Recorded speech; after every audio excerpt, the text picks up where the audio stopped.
मुद्रा क्रतवो यंतु विश्वतः के मंत्र के साथ गत 27 वर्षों से वैचारिक क्षेत्र में कार्य कर रहा है।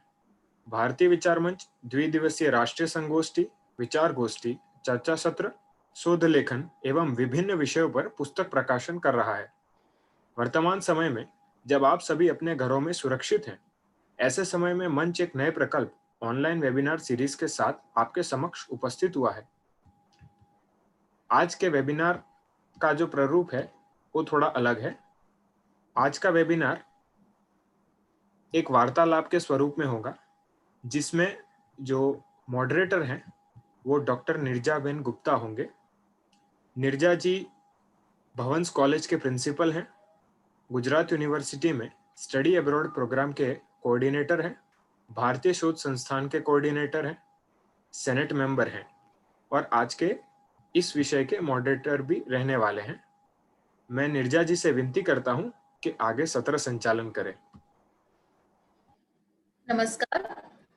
भारतीय विचार मंच द्वारा आयोजित आज के इस सत्र में हम एक वार्तालाप के साथ उपस्थित हुए हैं और हमारे आमंत्रित अतिथि बहुत जाने माने पत्रकार, आप कनाडा में निवास करते हैं, श्री ताहिर गौरा जी हैं। पिछले 21 वर्षों से आप सक्रिय पत्रकारिता से जुड़े हैं और इलेक्ट्रॉनिक माध्यम से आपको भारत भर में बहुत जाना जाता है और लोग बहुत गौर से आपकी बात सुनते हैं। आपने कई पुस्तकों का लेखन भी किया है। आप लगभग 10 वर्षों तक पाकिस्तान में भी अपनी पत्रकारिता कर चुके हैं और कई अंतरराष्ट्रीय मंचों से आप जुड़े हुए हैं। आपकी विशेषज्ञता ज्यादातर राजनैतिक और सामाजिक, इसके साथ साथ सांस्कृतिक विषयों पर जानी मानी है। मैं श्री ताहिर गौरा जी का स्वागत करती हूँ। ताहिर भाई, आपका बहुत बहुत स्वागत भारतीय विचार मंच के आज के इस सत्र में। बहुत बहुत नमस्कार आपको भी और सब श्रोतों को, सब सुनने वालों को, देखने वालों को। और सबसे पहले मैं ये इच्छा करता हूँ कि आप सब सेफ रहें। ये जो समय है ये हम सब के लिए बहुत चैलेंजिंग है। ये शायद हमने अपनी ज़िंदगियों में ऐसा समय पहली बार देखा कि जिसमें दुनिया का कोई भी जो रीजन है वो बचा नहीं। और ये एक खुशाइन बात है कि इंटरनेट ने हमें वेबिनार और एक दूसरे से जुड़त की जो सहूलत दी है वो वाकई ही काबिल सताइश है। मैं एक बार फिर नीरजा बहन, आपका भी, सब ऑर्गेनाइजर्स का, उमंग भाई और तमाम सुनने वालों और देखने वालों का शुक्रिया अदा करता हूँ। बातचीत में अपनी शुरू करता हूँ।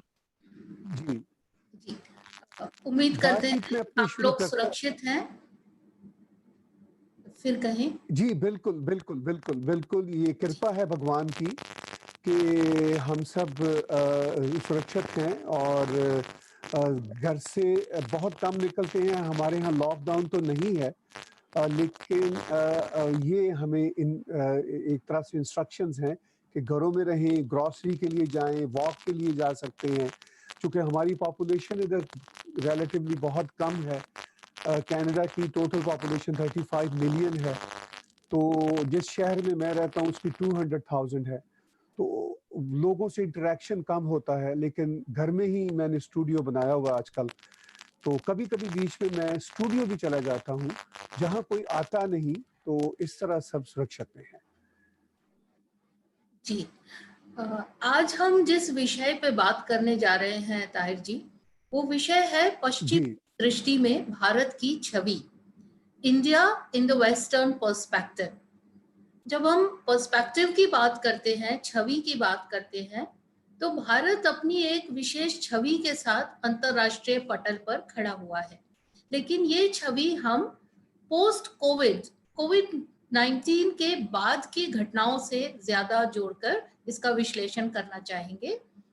पिछले 2 महीनों में जब से कोविड का आगमन भारत में हुआ है, लगभग पूरे विश्व की दृष्टि भारत पे रही है और भारत ने भी अभूतपूर्व निर्णय लिए हैं।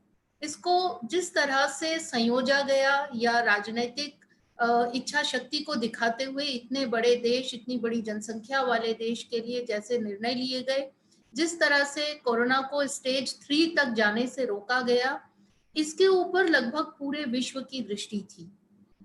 इस सब के बावजूद हम देख रहे हैं कि बहुत सारी व्याख्याएं, बहुत सारे परिप्रेक्ष्य, बहुत सारे नैरेटिव्स हमें पश्चिम से मिलते रहे हैं।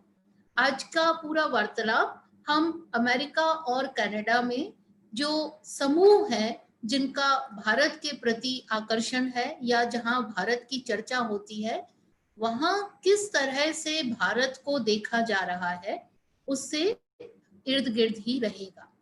मैं इस विषय को AC और BC, आजकल ये 2 नई टर्म शुरू हो गई हैं, BC यानी बिफोर कोरोना और AC यानी आफ्टर कोरोना, उसके साथ शुरू करना चाहती हूँ कि बिफोर कोरोना भारत को बहुत सारे राजनीतिक निर्णयों के लिए आंका जा रहा था, लेकिन आफ्टर कोरोना भारत को सिर्फ कोरोना के साथ जुड़े हुए बहुत सारे सामाजिक मुद्दों के साथ जोड़ा जा रहा है।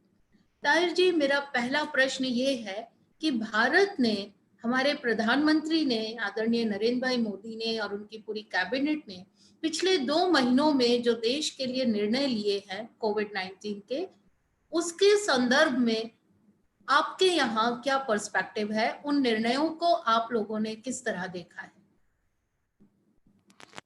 जी बहुत बहुत धन्यवाद। बात ये कि आपने अच्छा नुक्ता उठाया कि BC और AC, before corona and after corona. Before corona तो हमने बहुत कुछ देखा, आफ्टर कोरोना हम बहुत कुछ देखेंगे। अभी चूंकि हम कोरोना के बीच में फंसे हुए हैं। बिफोर कोरोना की से मैं बात शुरू करता हूं तो मैं 21 साल से कनाडा में हूं और मैं रहता हूं जहां पे वो 45 मिनट की ड्राइव पे न्यूयॉर्क स्टेट के करीब रहता हूं।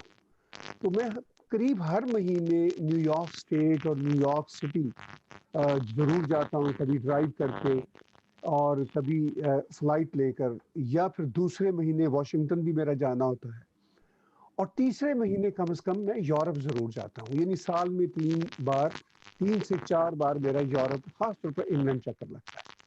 तो मेरा ये जो सब आना जाना रहता है अमेरिका और यूरोप में, ये अपने जर्नलिज्म, पत्रकारी के काम के सिलसिला से ही जुड़ा होता है। और मैं एक बहुत अपने आप को दर्दमंद भारतीय समझता हूँ। तो मैं जब बिफोर कोरोना की सिचुएशन को देखूं, खासतौर पर जब से मोदी जी की दूसरी सरकार आई, या अगर मैं पहली सरकार से अब तक के जो करीब 6 बरस हैं उनको जोड़ूं, तो मुझे यूं लगता है कि भारत, अगर मैं पहले भी उसमें देखूं तो 21 साल से पहले मैं रशिया में रह रहा था, कुछ साल मैं सोवियत यूनियन जो फॉर्मर था उसमें भी रहा, तो वो भी एक तरह से वेस्ट और ईस्ट का मिक्स है। तो मुझे भारत बिफोर कोरोना बहुत सालों से दिख रहा था कि जैसे हमारा जो भारत है बाहर की दुनिया में, वेस्टर्न वर्ल्ड में, उसके 3-4 एस्पेक्ट्स हैं। सबसे बड़ा एस्पेक्ट है योगा। योगा के साथ भारत को जोड़ा जाता था वेस्ट में। दूसरा ऑफ कोर्स बॉलीवुड।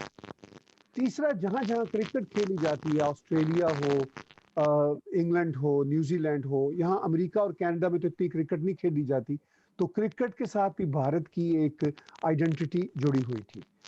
और चौथा जो है वो हमारा फूड था, करीज एंड समोसा खास तौर पर, वो उससे हम देखे जाते थे वेस्ट में, स्पाइसेस के साथ। तो ये 4 बड़ी चीज़ें हैं जो मैं योगा, बॉलीवुड, हमारा फूड और हमारा जो यहाँ का कल्चर था जो भारत का, उससे हम जुड़े हुए थे। लेकिन मोदी जी की पहली सरकार 2014 के आने के बाद ही यहाँ पर, हालांकि हम ये देखते हैं कि मोदी जी से ज़्यादा योगा का प्रचारक कोई भी भारत का हेड ऑफ स्टेट नहीं रहा जितने मोदी जी हैं।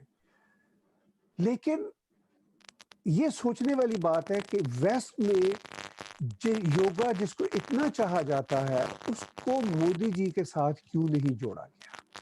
मोदी जी का वो जो एक वर्ल्ड इवेंट है, वो भारत में भी होता है, उससे जुड़ी हुई जो एक्टिविटीज़ हैं, वो कनाडा में भी होती हैं, अमेरिका में भी होती हैं, लेकिन मोदी जी का नाम उसमें नहीं आता है।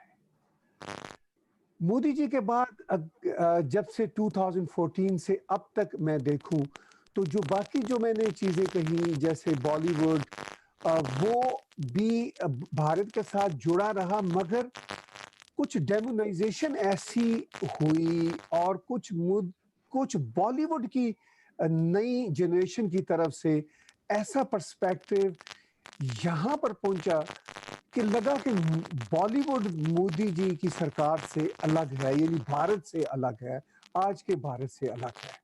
तो वो भी एक मैसेज हमें यहाँ पर बड़ा ही क्लियर मिला कि वो अलग है। चलिए, अमेरिका और यहाँ पर कनाडा में क्रिकेट खेली नहीं जाती, बहुत कम खेली जाती है, मगर इंग्लैंड में जाता रहता हूँ, तो इंग्लैंड में अभी पिछले साल ही वर्ल्ड कप हुआ, तो उसमें भी हमने इंग्लैंड में भी कंट्रोवर्सी देखी, जैसा कि हम सब ने देखा, जहाज़ों से कुछ ड्रोन से पोस्टर फेंके गए मोदी जी के सरकार के खिलाफ, ऐसा भी हुआ, वहाँ पे प्रोटेस्ट हुए। तो इसका मतलब ये है कि 2014 से बाद डिलिबरेटली, और यहाँ पर कुछ फोर्सेस यहाँ की लेफ्ट की हैं और कुछ भारत की ऐसी इस्लामिस्ट या लेफ्ट की या दोनों से जुड़ी हुई फोर्सेस हैं, जो 2014 से लेकर अब तक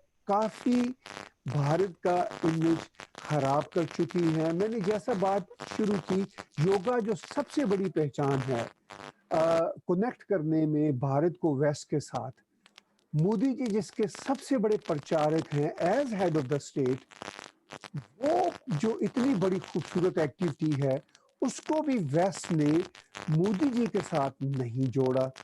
तो क्या इसका कारण है? एक और यहाँ पे नुक्ता बहुत बड़ा है कि कनाडा में 1 मिलियन से ज्यादा भारतीय ओरिजिन के कैनेडियंस अब हैं, अमेरिका में 4 मिलियन से ज्यादा हैं, यूरोप में भी कपल मिलियंस हैं, पूरे यूरोप की अगर हम बात करें, और उनकी जो अक्सरियत है, the majority of Indians living here in Canada, in the US and in Europe, वो सब मोदी जी के चाहने वाले हैं।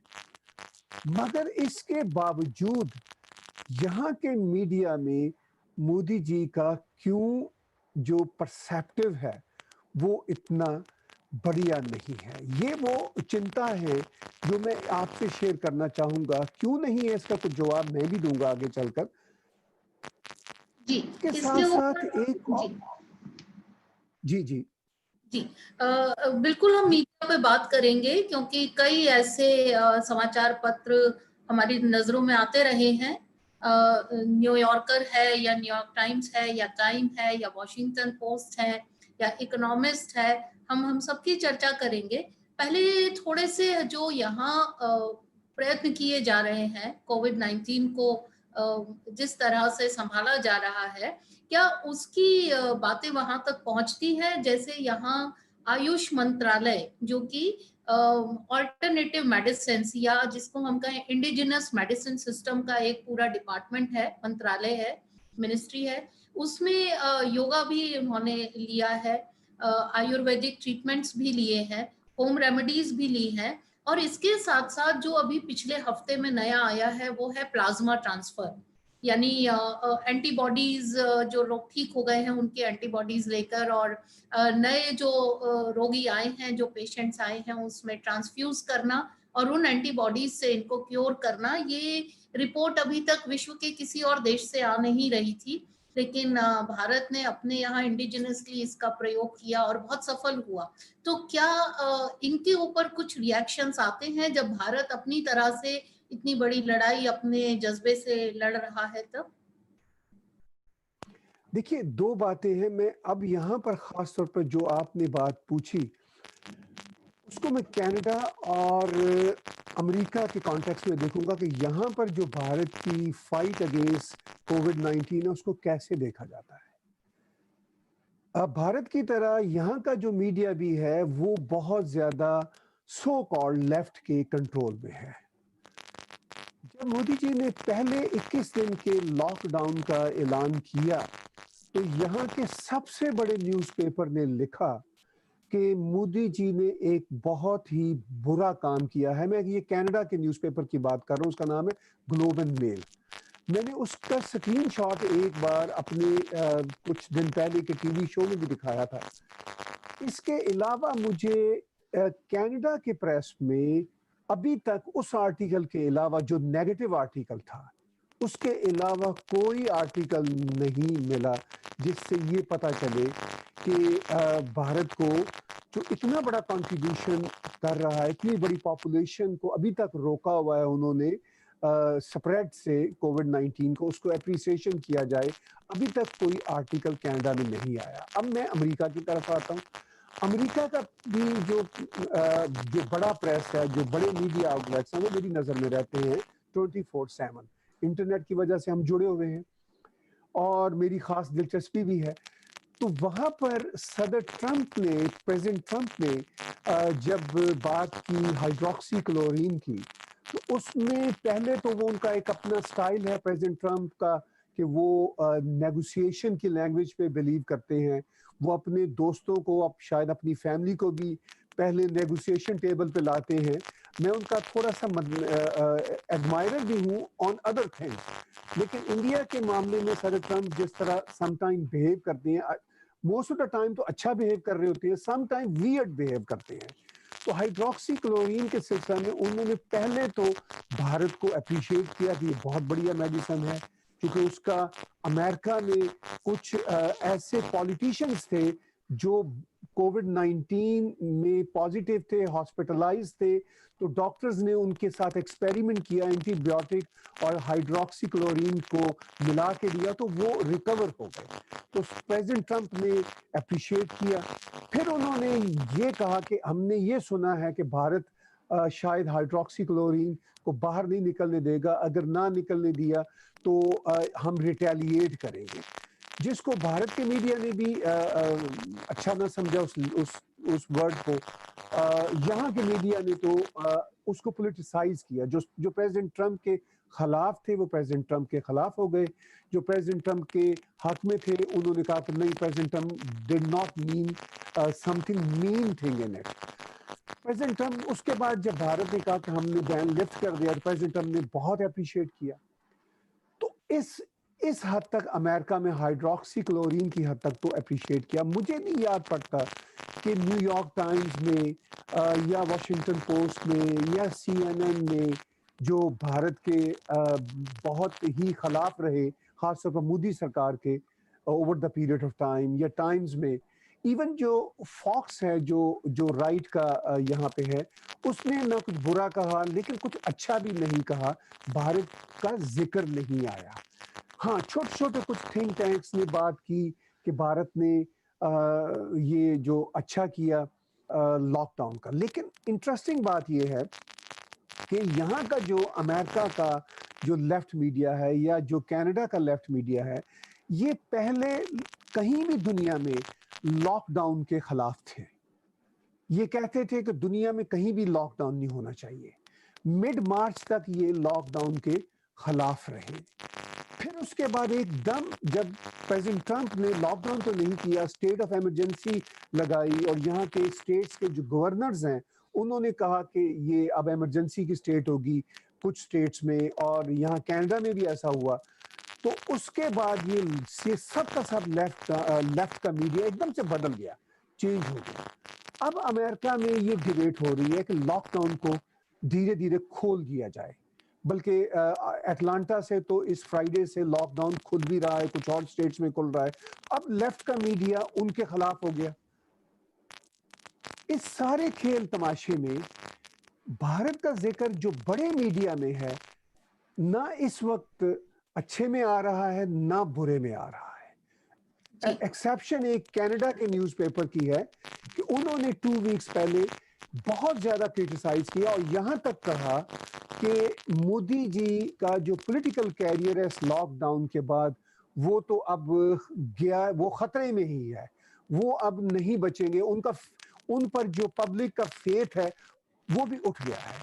ये यहाँ के एक मीडिया ने, कनाडा के मीडिया ने कहा, लेकिन इसके अलावा मेरी नजर नहीं पड़ती कोई ऐसी बात हो। ऑन द अदर हैंड, जब हमारे कनाडा में रात का समय होता है, उधर भारत में दिन का समय होता है, जब मैं भारत के लाइव टीवी देखता हूँ, उसमें ये बताया जाता है कि कुछ ऐसे स्टैटिस्टिक्स हैं जिसके मुताबिक भारत को वेस्ट में बहुत अप्रिशिएट किया जा रहा है। मैं यूरोप के देखता हूँ कुछ मीडिया आउटलेट्स, वहां पे थोड़ी सी बात इस लॉकडाउन में या the way Bharat handled it, या वहाँ पे प्लाज्मा की या जो टेस्टिंग की या जो मेडिसिन में कंट्रीब्यूशन हो रही है, यूरोप के मीडिया में कुछ एप्रिसिएशन हो रही है। लेकिन अमेरिका और कनाडा में अभी तक इस पर कोई बात नहीं हो रही। उसका कारण मुझे ये लगता है कि शायद वो जो एक स्टीरियोटाइप जब से मोदी जी की पहली सरकार बना था, जो अमेरिका के और कनाडा के मीडिया में, वो अभी तक कायम है। बल्कि उल्टा ये हुआ कि तबलीगी जमात जिसकी वजह से भारत में मैं समझता हूँ 40 से 50% ये जो स्प्रेड हुआ कोरोना का, एक्स्ट्रा तेजी से फैला, डबल मैं कहूँगा इफेक्ट हुआ भारत में, तो उस पे इस्लामोफोबिया का कार्ड, जैसा कि भारत जी में जी कुछ जी ताहिर लेफ्ट के जी, लोग हम इस्लामोफोबिया और तबलीगी पे बिल्कुल विस्तार से चर्चा करेंगे, लेकिन उससे पहला मेरा अंतिम जी जी सांस्कृतिक प्रयत्नों पर एक अंतिम प्रश्न है, फिर हम राजनीतिक प्रश्नों पर जी आएंगे। क्योंकि उस पर तबलीगी और इस्लामोफोबिया पे बहुत ज्यादा समझ की जरूरत है, इसलिए हम उस पर ज्यादा समय निकालेंगे। छोटा सा प्रश्न ये है जी कि जी अपने विश्व को एक बड़ा सांस्कृतिक मैसेज देने की कोशिश की, चाहे जब उन्होंने जनता कर्फ्यू लगाया या फिर शाम को 5 बजे पूरे देश ने एक साथ खड़े होकर फ्रंट लाइन वॉरियर्स का सम्मान किया, तालियां बजाकर, ध्वनि बजाकर, उसके थोड़े दिन बाद दिए जलाकर रात को। तो हमें यहाँ जो समाचार मिलते थे कि पूरे विश्व में भारतीय समुदाय के लोग जहां जहां भी हैं, इंडियन डायस्पोरा के लोग हैं, उन्होंने भी उसी भारतीय समय का अनुसार करते हुए सबने वो अपने अपनी कोशिशें वहां भी की हैं। तो ये एक बड़ा पॉजिटिव मैसेज वेस्ट में गया और उसके बाद हमने देखा बहुत से देशों ने इस बात को अपनाया। यूरोप के तो कई देशों ने इसको डेली शाम को 5 बजे फ्रंटलाइन वॉरियर्स का ताली बजा के सम्मान करने का एक रूटीन बना लिया। क्या इस तरह के एफर्ट्स का, इन प्रयत्नों का अमेरिका और कनाडा के सांस्कृतिक समाजों पे, समूहों पे कोई असर पड़ा, आपने देखा? देखिए, जो यहाँ पर हमारा डायस्पोरा रहता है वो उसने तो उसको बहुत अप्रिशिएट किया, लेकिन जो मेन स्ट्रीम प्रेस है उसमें कोई किसी किस्म का कोई आर्टिकल, कोई अप्रिसिएशन नहीं आया। मैं अमेरिका और कनाडा की बात कर रहा हूँ। ये दुरुस्त है कि यूरोप में कुछ ज़रूर आया, बल्कि उल्टा एक नेगेटिव आर्टिकल यहाँ पे उस सिलसिले में भी मेरी नज़र से गुजरा, मगर वो नेगेटिव आर्टिकल किसी बड़े मीडिया आउटलेट में नहीं था, एक छोटे से स्टेट लेवल के एक अखबार में या न्यूज़पेपर में था। उन्होंने कहा कि भारत अपने जो असल इश्यूज हैं उनसे डेविएट करने के लिए उसने ये किया, और ये जो 9 मिनट का था दिए जलाने का अमल, ये तो इससे पहले तो इटली में ऐसा हुआ था। जब इटली में ये काम शुरू हुआ था, लोग अपनी अपनी बालकोनीज में आ गए थे तो किया था, तो भारत ने वहां से कॉपी किया। ये एक नेगेटिव मैंने एक स्टेट लेवल के न्यूज़पेपर पे देखा। मैंने बहुत जी ढूंढा कि एटलीस्ट अमेरिका और कनाडा के किसी मेन स्ट्रीम के मीडिया में कोई एप्रिसिएशन की बात आए या इवन नेगेटिव बात भी आए, तो दोनों बातें नहीं आई। जो भारत में खासतौर पर लॉकडाउन के हवाले से जिस तरह तुरंत एक्शन लिया मोदी सरकार ने कि इसको कैसे कंट्रोल किया जाए, तो वो उस पे मैं ये कहूँगा कि कोई एप्रिसिएशन मेन स्ट्रीम में नहीं आई। हमारे डायस्पोरा ने अप्रिशिएट किया, मगर हम सब इस वक्त घरों में ही बैठे हुए हैं, हमारी अप्रिसिएशन कहीं नहीं गई, बाहर नहीं गई। और कनाडा में तो एक बहुत बड़ा मसला रहता है, फ्रैंकली जी अमेरिका जी से भी जी बड़ा रहता है। जी कनाडा में जो भी बात हो, जो हमारा डायस्पोरा का मीडिया है उस पर बहुत कंट्रोल है कुछ खालिस्तानी एलिमेंट्स का और कुछ इस्लामिस्ट एलिमेंट्स का। जो हमारा डायस्पोरिया का, जिसको हम एथनिक मीडिया बोलते हैं, उस पे इवन इन दोनों एलिमेंट्स का कनाडा के मेन स्ट्रीम मीडिया पर भी और मेन स्ट्रीम पॉलिटिक्स पर भी बहुत असर है। बल्कि उल्टा कनाडा में बात ये हो रही है, अभी कोई 4-5 रोज से यहाँ पर ये एक डिबेट चल रही है कि कनाडा और भारत के जो तल्लुकात हैं वो बहुत ही फ्रोजन होते चले जा रहे हैं। यहाँ पर डिलिबरेटली ऐसे आर्टिकल्स मेन स्ट्रीम में छापे जा रहे हैं जिनका कोविड-19 से कोई तल्लुक नहीं है, मगर कोविड-19 के ज़माने में जब पूरी दुनिया अपने डिफरेंसेस को भूल रही है या एक तरफ रख रही है और सिर्फ इस वक्त पूरी दुनिया का फोकस इस बात पर है कि हमें इस कोविड-19 से कैसे निपटना है, इस ज़माने में यहाँ पर ये आर्टिकल छप रहे हैं कनाडा के मेन स्ट्रीम के प्रेस में, जिसका कोविड-19 से कोई ताल्लुक नहीं है, ये मैं फिर कहता हूँ, मगर कोविड-19 के ज़माने में छप रहे हैं कि India is one of those countries जो कनाडा की पॉलिटिक्स, कनाडा के सिस्टम को नेगेटिवली इफेक्ट कर रही है और इंडिया को चाइना के साथ और रशिया की फॉर्मर सोवियत यूनियन कम्युनिस्ट रजीम के साथ आजकल ब्रैकेट किया जा रहा है। ये एक शॉकिंग बात है कि ये इन दिनों में इस तरह की तो बातें समय ही नहीं है इस तरह की बातों का, तो ये बातें आउट ऑफ नोवेयर कहाँ से लाई जा रही हैं। जी ऑफ कोर्स लोग घरों में बैठे हैं, ज्यादा प्रेस पढ़ते हैं, ज्यादा पढ़ रहे हैं इंटरनेट पे, ज्यादा टीवी देख रहे हैं, ज्यादा सोशल मीडिया पे जा रहे हैं, तो ये बात तेजी से फैली। तो मैं वो जो आपका प्रिसाइज क्वेश्चन है कि उसकी जो एप्रिसिएशन है कोविड-19 की हैंडलिंग के सिलसिले में मोदी सरकार की, उसकी अगर कोई नेगेटिव बहुत बात नहीं हो रही है, एक दो बातें नेगेटिव हुई। एक कनाडा में एक आर्टिकल छपा कि ये मोदी जी पर फेथ उठ जाएगा। एक आर्टिकल यूएस के एक मैंने स्टेट लेवल के अखबार में न्यूज़पेपर में देखा, और एक जो मैंने अभी जिक्र किया कोविड-19 के ज़माने में कनाडा और इंडिया के तल्लुकात के ख़राब होने के बारे में ये आर्टिकल देखा। तो इसके अलावा यहाँ कनाडा और अमेरिका की अगर मैं बात करूँ तो जो इतना बड़ा भारत में स्टेप उठाया गया, जिसकी इतनी कामयाबी मिली भारत को भी, जनता को भी, जनता कर्फ्यू से लेकर अब तक के एक्सटेंडेड जो है लॉकडाउन से, उसकी कोई एप्रिसिएशन नहीं हमें देखने और सुनने को मिली। जी ताहिर भाई, अब हम कुछ बहुत महत्वपूर्ण राजनीतिक प्रश्नों पर आते हैं। पूरे विश्व में एक तरह का परसेप्शन क्रिएट किया जा रहा है भारत के लिए, और ये एक, मुझे ऐसा लगता है जैसे एक ग्रुप है या कुछ एक दूसरे से प्रभावित मीडिया हाउसेस है, एक परसेप्शन क्रिएट करके पब्लिक ओपिनियन को जैसे हम डाइवर्ट कर रहे हैं। पहली पब्लिक ओपिनियन ये बनाई गई कि भारत तो आंकड़ा छुपा रहा है, स्टैटिस्टिक्स छुपा रहा है, यहाँ तो टेस्टिंग नहीं हो रही इसलिए उतने नंबर सामने नहीं आ रहे, और ये काफी दिनों तक चलता रहा। फिर उन्होंने देखा कि अगर ऐसा होता तो सोसाइटीज आफ्टर सोसाइटीज बहुत सारी डेथ्स रिपोर्ट की जाती, जो नहीं हुआ, तो यानी वो सच नहीं है। 2 हफ्ते पहले जो तबलीगी जमात की वजह से भारत में हुआ, उसकी भारत को भी बहुत एक तरह की दुख भरी अनुभूति हुई है और विश्व में भी उसका मैसेज गया है। क्या वजह है कि इस एक बात को मीडिया ने अपनी तरह से रंग के बताया है और इसको बहुत जगह एंटी गवर्नमेंट या एंटी मोदी सेगमेंट की तरह काम में लिया गया है? इस पर आपका मुझे कथन चाहिए।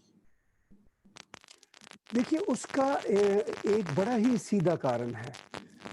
जब से मोदी जी की पहली सरकार बनी थी, तब से यहाँ की लेफ्ट फोर्सेस ने अमेरिका की, कनाडा की, इवन यूरोप की भी, अमेरिका और कनाडा में ज़्यादा प्रॉब्लम है, उन्होंने ये तय कर लिया था कि मोदी जी जो हैं और इनकी जो सरकार है ये एंटी मुस्लिम है, और उसको जोड़ा जाता था गुजरात के जो राइट्स थे उनके साथ। अच्छा, मुझे इस पे हमेशा ये सोच रही कि आफ्टर ऑल हमारे इतने बड़े डायस्पोरा में जब मोदी जी गुजरात के भी चीफ मिनिस्टर रहे इतने बरस, और जब राइट्स भी हुए उसके फौरन बाद हमारे डायस्पोरा ने अमेरिका में उसको डिस्पेल क्यों नहीं किया था?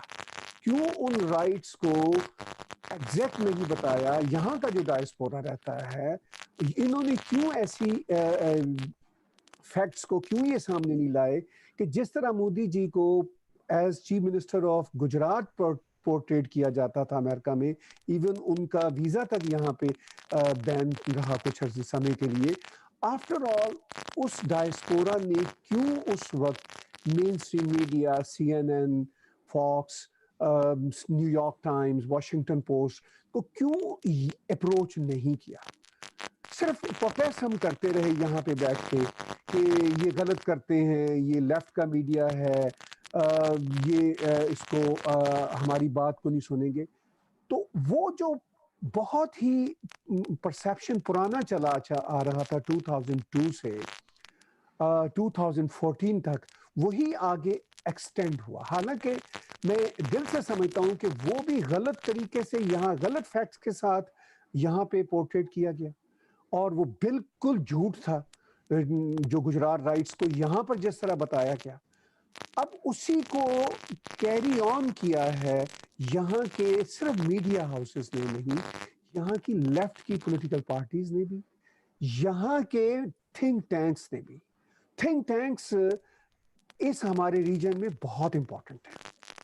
वो सम टाइम मीडिया से भी ज्यादा इंपॉर्टेंट है, क्योंकि मीडिया उनको यूज करता है और वो मीडिया को यूज करते हैं। यहाँ पर लेफ्ट के पॉलिटिशियंस, थिंक टैंक और मीडिया एक दूसरे के साथ जुड़े हुए हैं। ये एक दूसरे के बेनिफिशियरी हैं एक तरह से। 2002 से 2014 तक ये रखा। जब मोदी जी के बारे में हमें 2014 में लग रहा था कि ये ही सरकार बनाएंगे, तो तब उससे पहले भी, सरकार बनने से पहले ही वो बनना शुरू हो गया। और यहाँ पर फिर जो लेफ्टिस्ट की जो ताकतें हैं वो भी उसमें शामिल हो गई। फिर जब उनकी सरकार बन गई, उसके बाद अमेरिका को तो भारत की जरूरत थी एज स्टेट। अमेरिका को तो कुछ चीजें समझ आ रही थी कि भाई अब हमें भारत के साथ स्ट्रेटेजिक अलायंस को और गहरा करना है। जो वो पाकिस्तान को एक लंबे समय से अमेरिकन यूज कर रहे थे, indirect and direct against even Bharat, अब वो पॉलिसी चेंज होना शुरू हो चुकी थी। अब इधर मोदी जी की सरकार थी, उधर पॉलिसी पेंटागन के लेवल पे या बड़े बड़े जो थिंक टैंक हैं वहां से चेंज होना शुरू हुई थी। लेकिन वो बुरा परसेप्शन जो बना के रखा हुआ था थिंक टैंक ने मोदी जी के बारे में, वो भी साथ साथ मौजूद था। लेकिन इसके बावजूद उन्होंने, गवर्नमेंट ने उसको एक तरफ रख के मिलना जुलना शुरू कर दिया मोदी जी की सरकार से। फिर हमने देखा ट्रंप साहब आ गए 2015 में। तो प्रेसिडेंट ट्रंप जो है वो जरा ज्यादा क्लियर विजन के साथ आए, क्लियर थॉट के साथ आए। तो गवर्नमेंट टू गवर्नमेंट लेवल पे तो बहुत अच्छे टर्म्स हो गए भारत के और अमेरिका के। उसमें जो हमारा डायस्पोरा था वो बहुत खुश था। उसका ये ख्याल था कि वो उनकी वजह से हो रहे थे। मैं ये समझता हूँ, frankly I have to be honest, वो डायस्पोरा की वजह से बहुत कम थे। वो अमेरिका की अपनी नीड की वजह से, अमेरिका की अपनी इंटरनेशनल स्ट्रेटेजिक ज़रूरतों की वजह से थे। और चलिए अच्छी बात है, किसी वजह से भी हो। फिर मोदी जी का अपना कारण भी था। मोदी जी की एक अपनी एक जो स्ट्रॉन्ग लीडरशिप है, उसने भी बताया। बहुत अच्छे तल्लकात भारत की सरकार के मोदी जी ने पहली सरकार से, मोदी 1 से लेके 2 तक यूरोप के साथ और अमेरिका के साथ बनाए। कनाडा में जब कंजर्वेटिव सरकार थी जो 2015 को ही चली गई, उसके पहले साल में मोदी जी के बहुत अच्छे टर्म्स 2014 से 2015 तक हुए। बल्कि 41 ईयर के बाद भारत के कोई head of the state Canada आए थे 2015 में। तो ये एक बहुत बड़ा एक रिवाइवल था कि 41 ईयर के बाद आए थे भारत के हेड ऑफ द स्टेट, और वो प्राइम मिनिस्टर नरेंद्र मोदी थे जो कनाडा आए। और उस वक्त प्राइम मिनिस्टर स्टीफन हार्पर ने उनको बहुत ही बड़ा वेलकम जेस्चर दिया। वो 3 दिन उनके विजिट्स के साथ साथ रहे और उन्होंने बहुत अप्रिशिएट किया, बहुत अच्छे टर्म्स रहे। लेकिन जैसे ही यहाँ पे लिबरल सरकार आई, तो वो टर्म्स खराब होना शुरू हो गए। खैर, उसकी बात की अगर जरूरत होगी तो मैं उसको एक्सप्लेन करूंगा। जी। अब ये है कि आपका जो प्रिसाइज क्वेश्चन है कि क्या ये जो सारी सिचुएशन है कोविड 19 के सिचुएशन में क्यों ये मोदी जी की सरकार अब तक, फिर तबलीगी जमात का वाकया होता है तो क्यों नहीं हुआ? बहुत इंपॉर्टेंट वाकया हुआ सीएए का। सीएए का इतना अच्छा बिल जिसका काम ये था कि परसिक्यूटेड हिंदू, सिख, क्रिश्चियन, पारसी, जैन और बुद्ध को सिटीजनशिप दी जाएगी, जिसको बहुत अप्रिशिएट करना चाहिए था वेस्ट को भी। क्योंकि मैं यहाँ पे कनाडा में गवर्नमेंट लेवल पे ये कैंपेन कर रहा था कि अफगानिस्तान और पाकिस्तान में जो परसिक्यूटेड हिंदू और सिख हैं, खासतौर पर क्रिश्चियन भी, उनको कनाडा लाया जाए। तो मैं यहाँ पे अपनी कैंपेन कर रहा था पर्सनली। तो उसको सुना जाता था, उस पर कभी एक्ट अपॉन नहीं किया जाता था कनाडा में, लेकिन उसको अप्रिशिएट किया जाता था उस थॉट को कि हाँ वो परसिक्यूटेड है। मगर जब भारत ने ये कहा कि हम देंगे और हम नेक्स्ट डोर बैठे हुए हैं, तो उसको अप्रिशिएट नहीं किया, उसको उल्टा ये कहा कि ये मुस्लिम्स की डिस्क्रिमिनेशन हो रही है। अमेरिका और कनाडा में भारत की मोदी सरकार, पहली सरकार में एक और भी एलिमेंट बना जो यहाँ पर एक तरह से एंटी इंडिया गया, वो था जो फ्यू केसेस मॉब लिंचिंग के हुए। अब पहले वो सारी की सारी आप देखिए, वो एक बैकग्राउंड है गुजरात की, जो गलत परसेप्टिव है यहाँ पे, जो गलत फैक्ट्स देकर ये मान लिया गया अमेरिका कनाडा में कि गुजरात राइट्स जो थे वो इंस्टिगेट किए थे मोदी जी ने एज चीफ मिनिस्टर, या ये यहाँ पे बिल्कुल मान लिया गया और अभी तक माना हुआ है। यहाँ के थोड़ा थोड़ा रोकना चाहूंगी आपको यहाँ पे, क्योंकि जी जी आपने जी कहा थिंक टैंक है, और थिंक टैंक से प्रभावित होकर लेफ्ट का एक मीडिया है। ये हर जी जगह है, भारत में भी है। हम लोग भी यहाँ पे रात दिन print media, electronic media, social media, सब जगह इनमें आपस में एक तरह के युद्ध का वातावरण है। बहुत सारे भारतीय पत्रकार भी हैं जो वेस्ट मीडिया के लिए लिखते हैं। इसमें अभी हमने लेटेस्ट देखा कि राणा अयूब को भी एक जगह ग्रेड किया गया है, या पहले बरखा दत्त लिखती रही हैं, या और लोग भी लिखते रहे हैं। उनका एक जो सेट पर्सपेक्टिव है, हमें पता है कि वो एंटी मोदी ही है।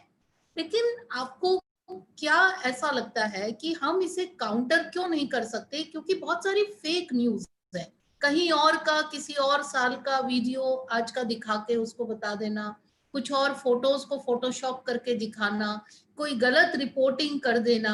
कहाँ कमी रह जाती है जो हम इसे फैक्ट्स के साथ काउंटर नहीं कर पा रहे हैं? बहुत आपने इम्पोर्टेंट क्वेश्चन रेज किया।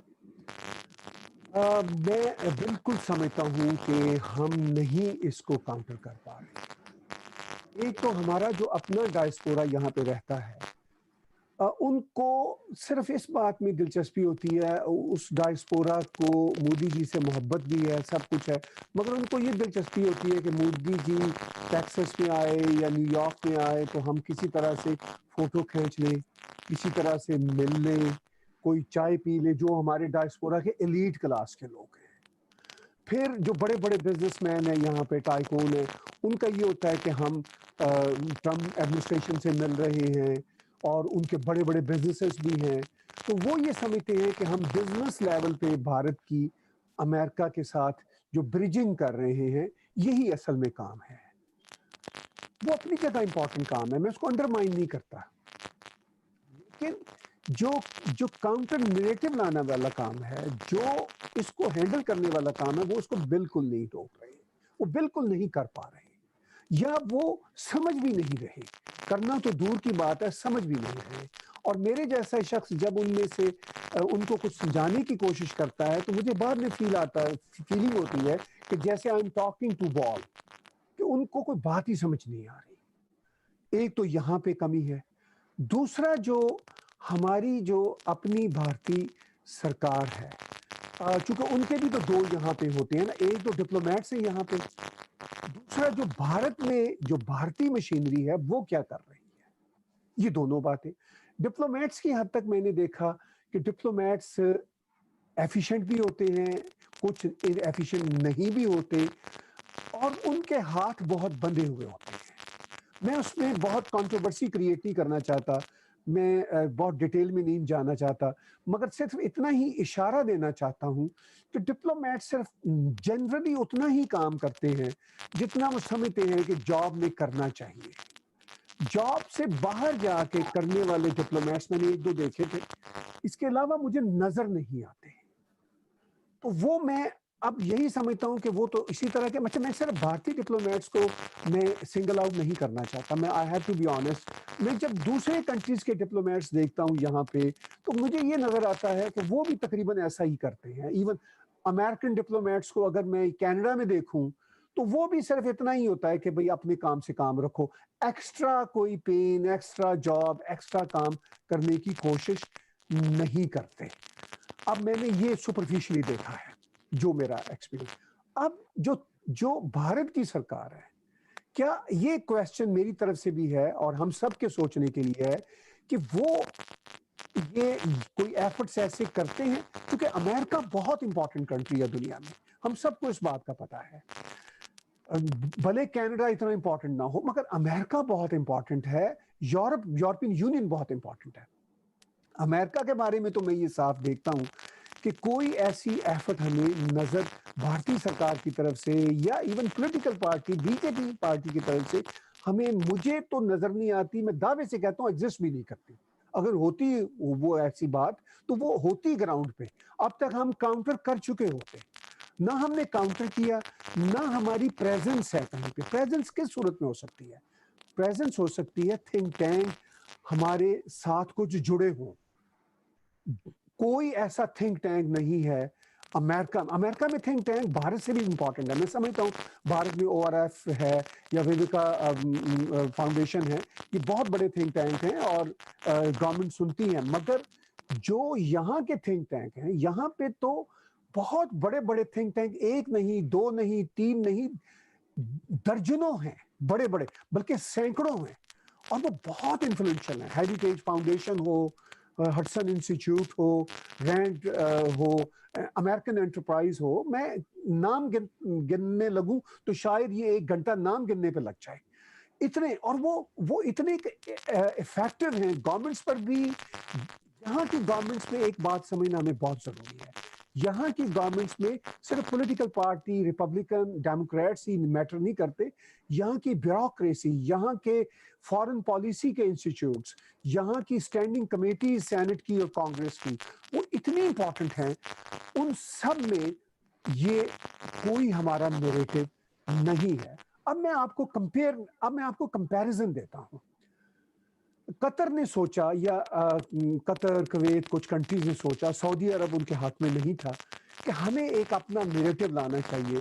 तो उन्होंने अल जजीरा नाम का एक टीवी चैनल बनाया, और उसका जो एक तरह से वर्क, जो प्रैक्टिकल हेडक्वार्टर, प्रैक्टिकल की मैं बात कर रहा हूँ, वैसे हेडक्वार्टर उनका कहीं और है, मतलब प्रैक्टिकल हेडक्वार्टर उन्होंने अमेरिका में रखा।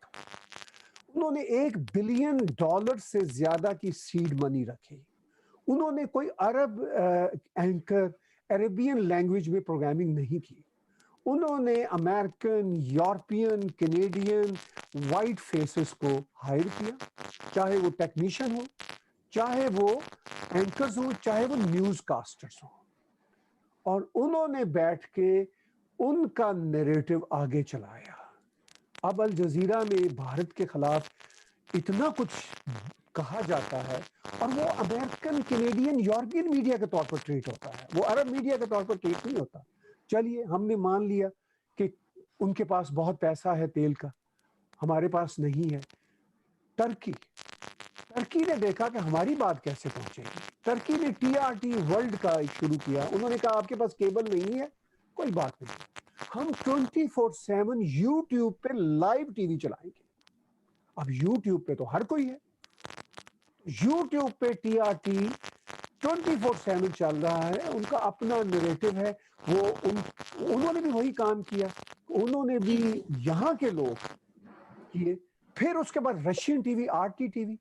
वो हमारी तरफ से दुनिया की हम सबसे बड़ी डेमोक्रेसी है, दुनिया की टॉप 4 इकोनॉमीज में अपने आप को कहते हैं और हैं भी, लेकिन कोई ऐसी एफर्ट्स नहीं है, ना तो सरकार की तरफ से भारत की, ना भारत की पॉलिटिकल पार्टी जो इस वक्त बीजेपी है उनकी तरफ से, और ना ही डायस्पोरा की तरफ से। डायस्पोरा को तो ये आइडिया ही समझ नहीं आता। जी, जी। नहीं, आपने बहुत एक इम्पोर्टेंट तरफ इशारा किया है कि इसको एक स्ट्रैटेजी बनाकर और कोई एक संस्थान की तरह खड़ा करके मिशन की तरह हमें इसको काउंटर करना चाहिए। 2 दिन पहले से एक नया नैरेटिव शुरू हुआ है इस्लामोफोबिया का।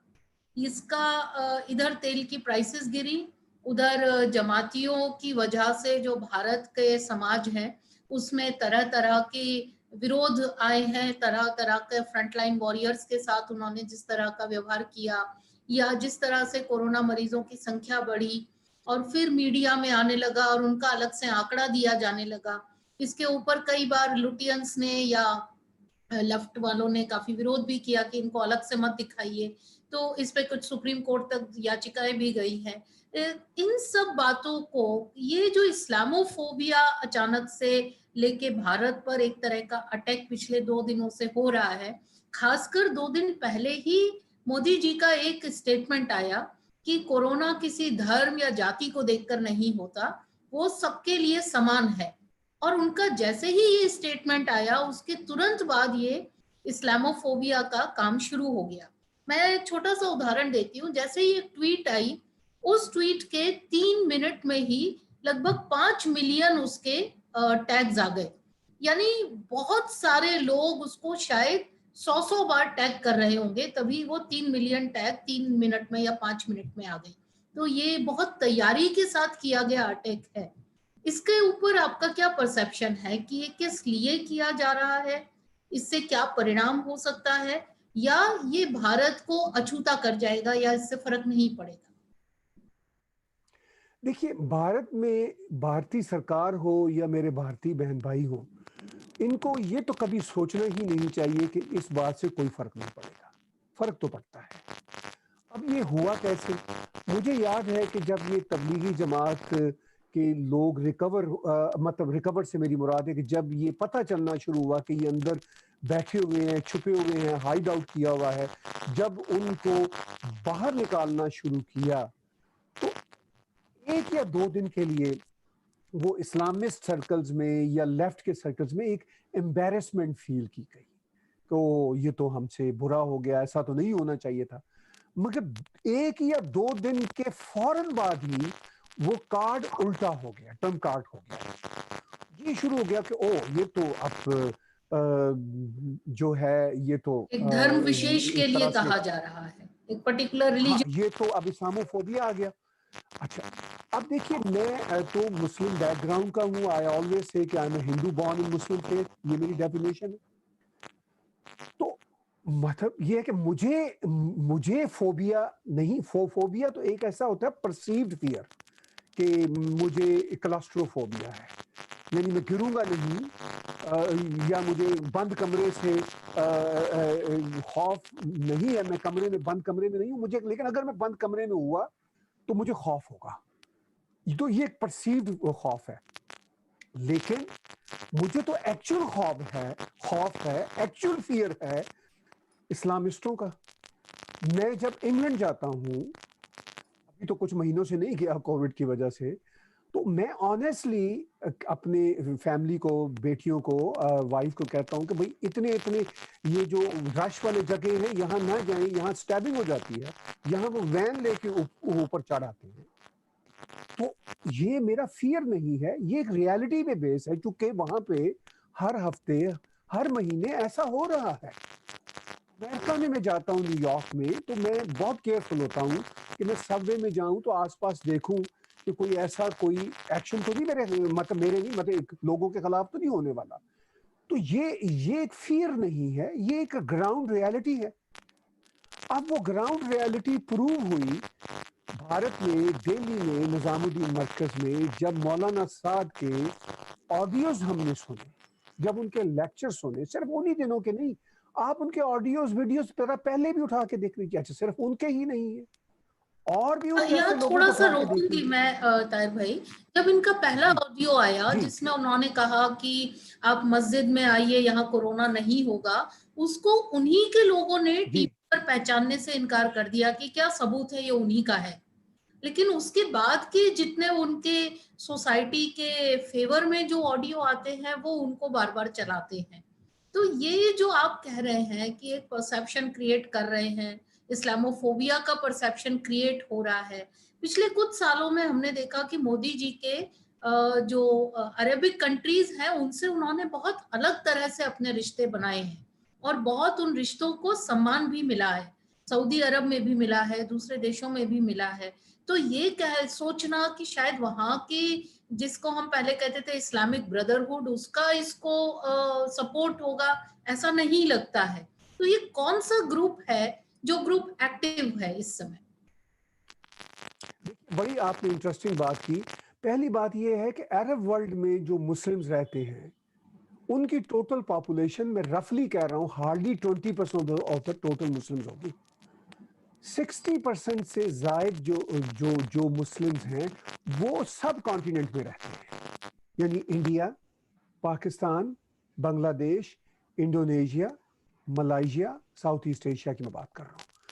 60 to 70% मुस्लिम्स तो वहां पे रहते हैं। बाकी जो 10 to 15 और 20% जो मुस्लिम्स होंगे वो आप टर्की ले लीजिए, कुछ सेंट्रल एशियन की स्टेट्स ले लीजिए, या यहाँ वेस्ट में बसने वाले मुस्लिम्स हैं। वेस्ट में भी जो हम मुसलमान रहते हैं उनमें से भी वही रेशो है, यानी 70% के करीब के मुस्लिम्स तो फिर सब कॉन्टिनेंट से आते हैं। पाकिस्तान के मुस्लिम्स भी तो एक्चुअली भारत के ही मुस्लिम्स हैं, बांग्लादेश के मुस्लिम्स भी तो भारत के ही मुस्लिम्स हैं। तो ये सारा जो अनफॉर्चुनेटली ये जो स्टरिंग पॉट है ये वहीं पर है। एक जमाना था कि सऊदियों में से कुछ एक्सट्रीमिस्ट जो वहाबी एलिमेंट्स, सलाफी एलिमेंट थे, वो कुछ फंडिंग किया करते थे, वो नहीं करते। जैसा कि मैंने बहुत शुरू में कहा कि भारत योगा से पहचाना जाता था। मोदी जी सबसे ज्यादा योगा के प्रचारक थे, मगर मोदी जी को एप्रिसिएशन नहीं मिल रही।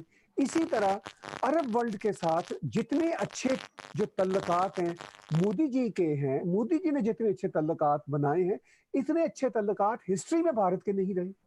मगर इसके बावजूद ये जो इस्लामिक कार्ड है वो सबसे ज्यादा मोदी जी के खिलाफ इस्तेमाल हो रहा है। और ये बात भी रियलिटी है कि अरब वर्ल्ड उसके पीछे नहीं नजर आती। और सिर्फ नजर आने की बात नहीं है, अपरेंटली है भी नहीं, टर्की तो नजर इस आता है। इस इस्लामोफोबिया वाले नैरेटिव का आप कनाडा या अमेरिका में क्या रिएक्शन देखते हैं? वो इसको संशय से? बहुत सख्त है। अच्छा। कि बात यह है कि मैं थोड़ा पीछे जाता हूं, अभी को ज्यादा पुरानी बात नहीं है।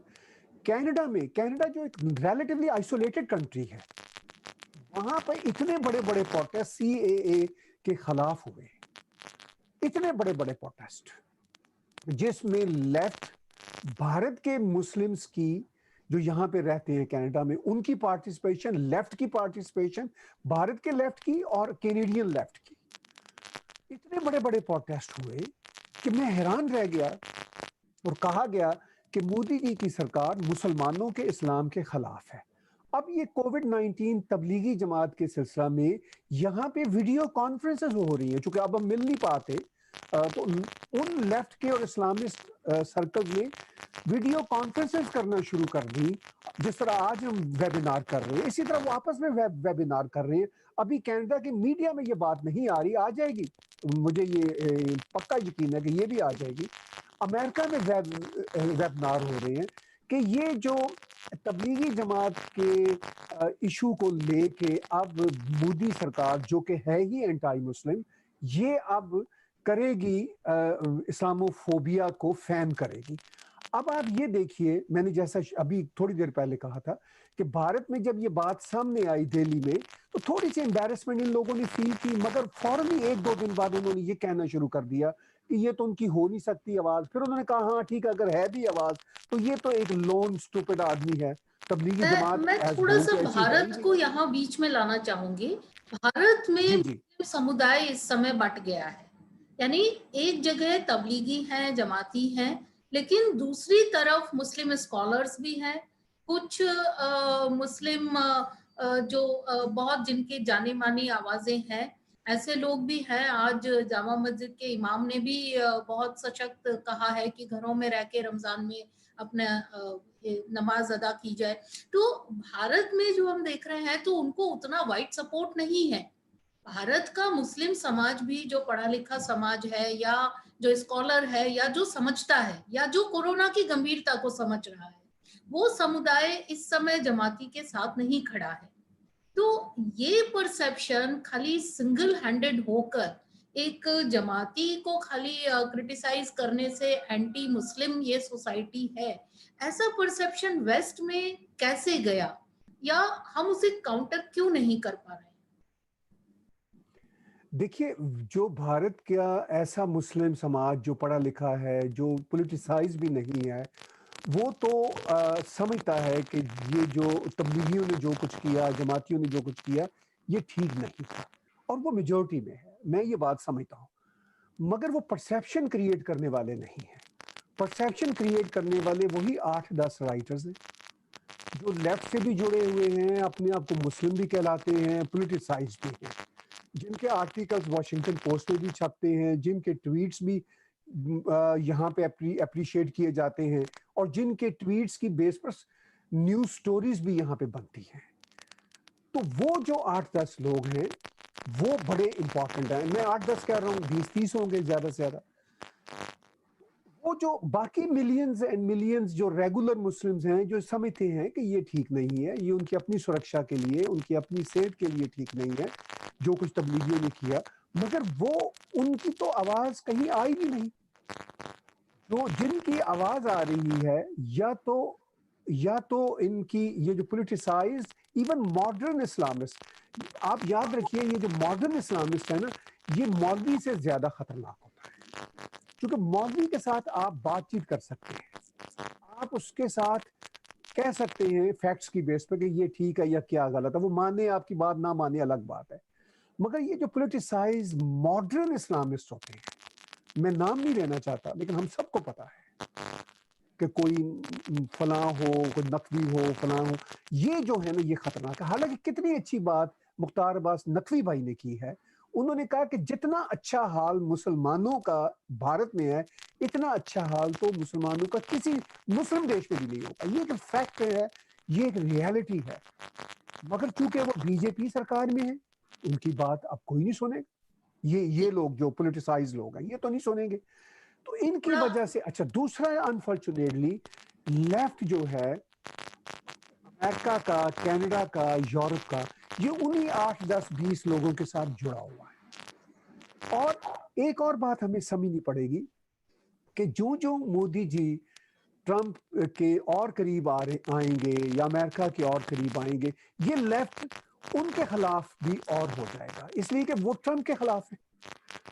ट्रंप का तो वो यहाँ पे कुछ नहीं बिगाड़ सकते, क्योंकि अमेरिका एक बहुत बड़ा समाज है और ट्रंप की एक बहुत बड़ी सपोर्ट है। मगर ये जो लेफ्ट, अमेरिकन लेफ्ट है, कैनेडियन लेफ्ट है, ये भारत का परसेप्शन, भारत का भी कुछ बिगाड़ नहीं सकते, मगर भारत का परसेप्शन जरूर बिगाड़ सकते हैं, और बिगाड़ रहे हैं। इसलिए कि भारत की तरफ से जो हमने पहले बात की, या डायस्पोरा की तरफ से कोई इफेक्टिव काउंटर नहीं है इस सारे के सारे। इसी श्रृंखला में एक और बड़ा इंपॉर्टेंट प्रश्न आता है, इसको हम थोड़ा सा अब से बाहर निकल के बात करते हैं।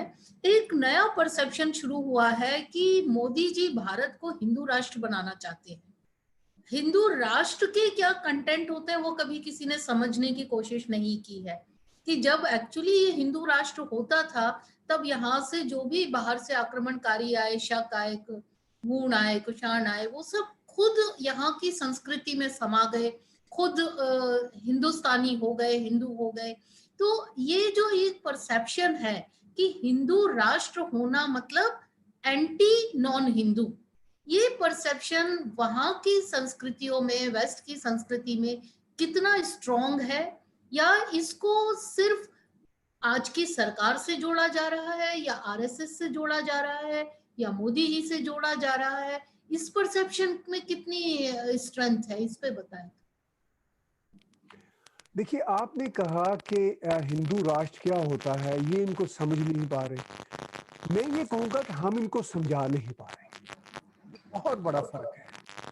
हमने अब तक कभी कोशिश ही नहीं की कि सनातन है क्या? हमारे सनातन में योगा उसका हिस्सा है जिसको आप यानी वेस्टर्नर्स सुबह शाम सेलिब्रेट करते हैं, ये उससे जुड़ा हुआ है। फॉर इंस्टेंस हमने तो कभी अपने बारे में कुछ बताया ही नहीं, कुछ समझाया ही नहीं। हम तो ये समझते हैं कि बस हम आपस में ही आपस की बात करते रहें। उसका इफेक्ट आपस में तो होता है, लेकिन वर्ल्ड वाइड कैसे होगा? अब क्योंकि हमने इनको कभी समझाया ही नहीं कि हिंदू राष्ट्र होता क्या है, तो इनको ये पता है वेस्ट में, दावे से मैं कहता हूं कि हिंदू राष्ट्र ये समझते हैं कोई तालिबान की तरह की और कोई हुकूमत होगी। ये यहाँ पे एक परसेप्शन है। और आरएसएस के बारे में यहाँ पर ये परसेप्शन है कि ये कोई अलकायदा जैसे है। अब मैं इनको बार बार जहां कहीं मेरा जोर चलता है, जहां कहीं मैं कहीं चाय पे कहीं बैठता हूं अपने वेस्टर्न जर्नलिस्टों के साथ, अगर कहीं ये नहीं, चर्चा क्या ये कहीं पॉपुलर वहां परसेप्शन है आरएसएस के बारे में? ये पॉपुलर परसेप्शन है? पॉपुलर परसेप्शन आप देखिए, यहां से इस बात से अंदाजा कीजिए, और अमेरिका हिंदुत्व में, के बारे कनाडा में, में हमारे डायस्पोरा, हिंदुत्व के बारे कनाडा में दोनों अमेरिका को में, साथ लेकर चलिए। हिंदुत्व भी जी जी जी दोनों, जी देखिए अमेरिका में, कनाडा में हमारे मिला के 5 मिलियन के करीब डायस्पोरा के लोग रहते हैं। और वो एचएसएस वो एक ऑर्गेनाइजेशन है जो आरएसएस से मिलता हुआ है। वो उसके गेट टुगेदर्स भी होते हैं जहाँ स्पिरिचुअलिटी की बात होती है, इंटेलेक्चुअल डिस्कोर्स की बात होती है, सेवा की बात होती है। मगर वो भी उन स्टडी क्लब्स का नाम आरएसएस नहीं रखते, इतने शाही हैं। मैं उनसे कहता हूं कि अलकायदा तो यहाँ पे बैन है, नहीं रखना चाहिए, वो बुरा है नाम, और वो उनका काम भी बुरा है। मगर आरएसएस रखने में क्या हर्ज है, जबकि आप सब उसके आइडिया से सहमत हो? तो वो नहीं रखते। शायद है कि शायद ये जो बुरा नैरेटिव भारत से चला हुआ है यहाँ तक का, वो अच्छा नहीं है, तो हम इसको एचएचएस कर दें। तो इस तरह वो करते हैं, हिंदू समथिंग करके। वो तो उनके सारे के सारे विचार आरएसएस के हैं, जो बहुत बढ़िया हैं। मैं खुद अपने आप को ओपनली आरएसएस का प्रचारक समझता हूँ, भगत समझता हूँ, इसलिए कि मैं दिल से कन्विंस हूँ। मेरी तो उनसे कोई मुलाकात भी नहीं है, उनके किसी लीडर से भी बात भी नहीं होती, लेकिन मैं दिल से कन्विंस हूँ कि इनके यहाँ इंटेलेक्चुअल डिस्कोर्स है। मगर आफ्टर ऑल वो वही जो बात आपने की कि हम क्या ये समझ नहीं पा रहे वेस्टर्नर्स, मैं ये कहता हूँ हम समझा नहीं पा रहे। क्या नेटफ्लिक्स पे आज के मॉडर्न जमाने में चीजें समझाएंगे ना? क्या नेटफ्लिक्स में कोई ऐसी सीरीज है जो आरएसएस के बारे में बताए कि उनकी सेवा, उनके यहाँ इंटेलेक्चुअल डिस्कोर्स क्या रहा है? मोदी जी को आरएसएस के साथ जोड़ते हैं, आज की बीजेपी को वेस्टर्नर आरएसएस के साथ जोड़ते हैं। तो क्या मोदी जी की लाइफ स्ट्रगल के बारे में हमने नेटफ्लिक्स पे कुछ सीरियल बनाए हैं? एक मूवी बनी थी, वो इलेक्शन के लिए सिर्फ थी, और वो मैंने देखी भी थी, ठीक थी, वो बहुत इंप्रेसिव नहीं थी, लेकिन वो भी नेटफ्लिक्स पे नहीं है, इंग्लिश सबटाइटल्स के साथ। तो क्या हम जो बॉलीवुड की दुनिया के लोग हैं, दुनिया की दूसरी बड़ी फिल्म इंडस्ट्री का हम घर हैं, तो हम नेटफ्लिक्स पे अपना वो डेली क्राइम्स के नाम से हमारे सीरियल आते हैं, या वो इंडियन डिटेक्टिव के नाम से आते हैं, वो तो आ जाते हैं हल्के फुल्के। लेकिन क्या हमने अपने जो जो राष्ट्र है उसको बताने के लिए, समझाने के लिए कोई हमने वर्ल्ड वाइड काम किया हुआ? आप यकीन कीजिए, आज की दुनिया अमेरिका कनाडा में है क्या? audible.com अमेज़न की किताबें सुनने की ऑडिबल की ऐप है, जो अमेरिका कनाडा में मिलियंस एंड मिलियंस लोगों ने डाउनलोड की हुई है। मैं मोदी जी पर कोई एक किताब वहां पे नहीं ढूंढ सका।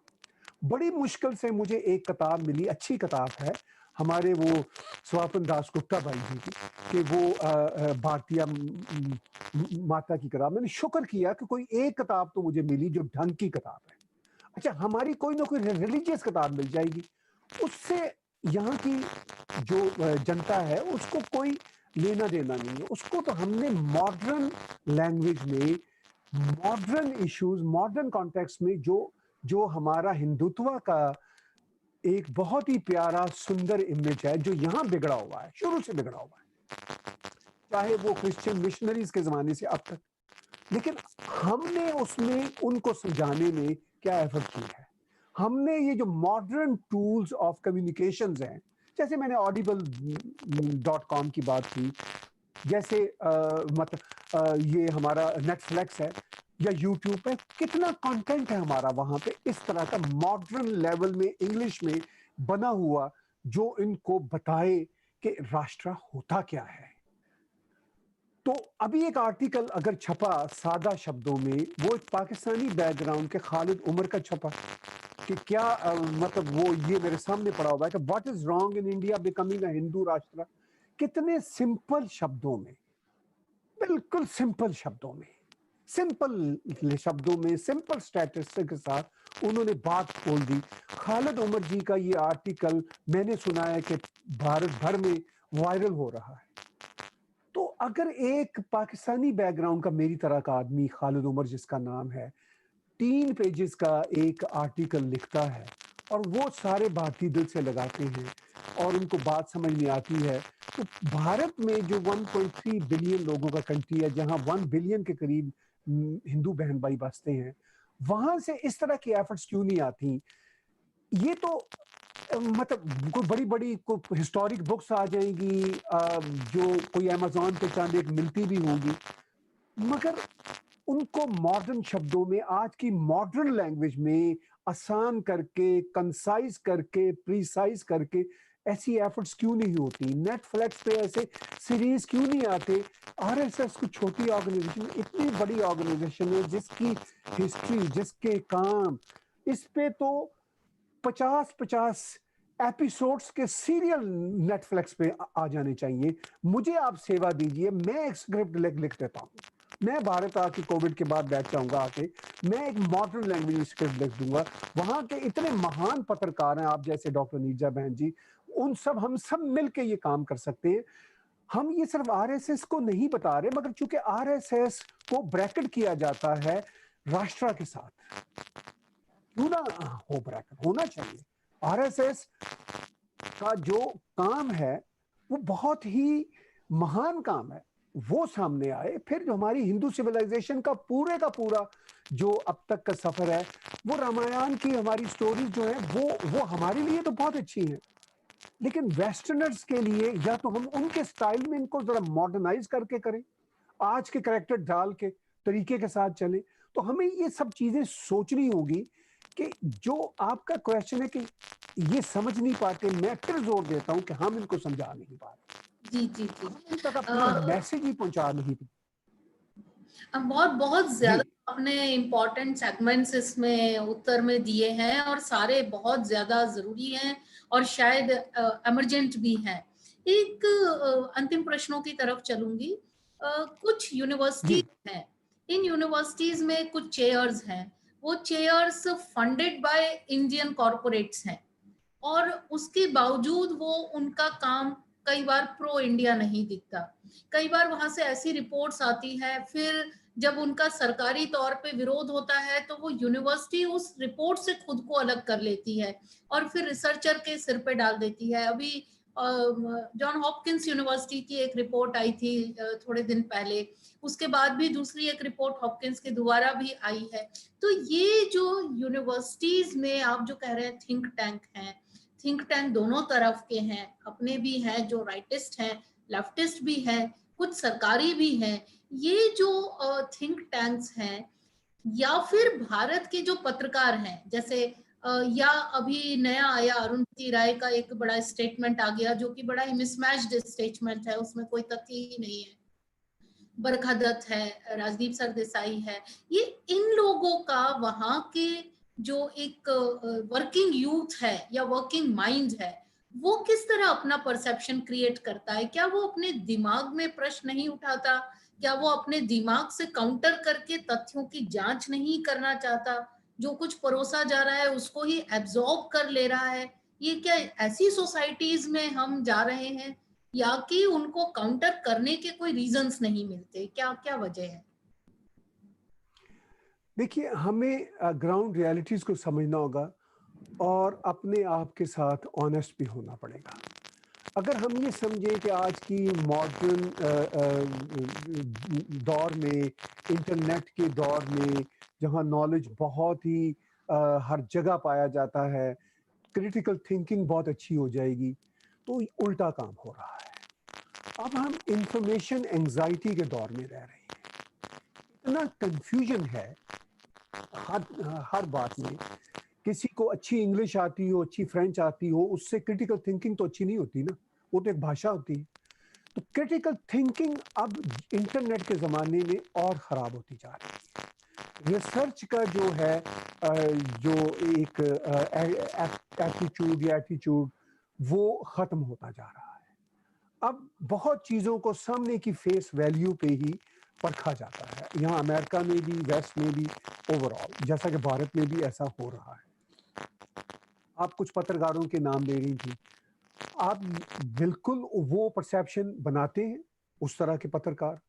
आप ये देखिए कि जब सीएए के खिलाफ कनाडा और अमेरिका में भारतीयों ने विरोध किए, चलिए जो इस्लामिस्ट भारतीय एलिमेंट है उनको हम एक तरफ रखते हैं, जो हमारे अपने ही हिंदू बहन भाई थे, उन्होंने इस तरह के, मेरे पास वो वीडियो क्लिप्स हैं जिसमें उन्होंने कह रहे हैं, बच्चे यहाँ के बॉर्न बच्चे को, राधिका नाम है किसी का, कुछ इस तरह के, जो अब यूनिवर्सिटियों में हैं, कोई पीएचडी कर रहे हैं, तो वो ये कह रहे हैं कि बहुत हमें चिंता है इस बात की कि भारत हिंदू राष्ट्र बनने जा रहा है, एक रेसिस्ट कंट्री बनने जा रहा है, वो ये कह रहे हैं बच्चे।